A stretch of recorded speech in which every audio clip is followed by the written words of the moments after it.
Nagniningning na 200,000 LED lights, yan po ang nagpapailaw sa isang music and light show sa isang mall sa Alabang. At syempre, naroon kasama natin si Love Añuver. Love, good morning.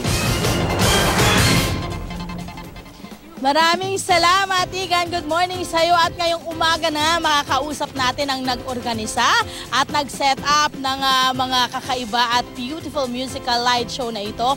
Ngayong umaga kasama po natin si Mr. Don Ubaldo para nga po ipaliwanag sa atin kung ano ang tema. Good morning, Don. Magandang umaga.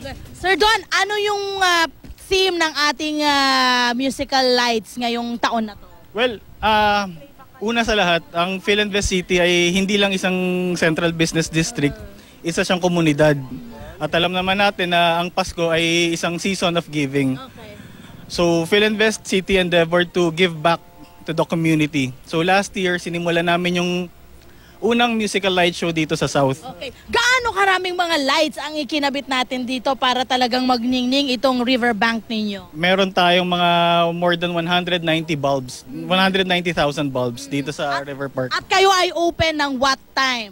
Libre ba ito? Libre ito at nagbubukas ang light show natin ng 6 ng gabi hanggang 9 p.m. ng gabi. From Monday to Sunday. Ayan. At syempre, ay itong paligid ng riverbanks ay meron gaano katagal yung ginagawa nating pagpapailaw? From 6 to 9 ng gabi. Every 30 minutes. May iba pa po ba tayong kumbaga ino-offer doon sa ating mga kababayan na nagpupunta? Pag weekends, meron tayong mga shows. May mga chorals, may meet and greet sa mga Christmas characters. Tapos may mga shows tayo. Sila Paulo Santos, Barbie Almalbis, MYMP, Jimmy Bondok.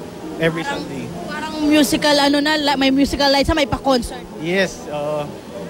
Maraming salamat doon sa pag-imbita sa amin. Ayun mga kapuso, pwedeng ho kayong dumayo rito sa Alabang para naman ma-feel nyo ang kakaibang musical light show nila dito po sa areang ito. Yan muna ang update tayo mula rito. Balik sa'yo, Igan.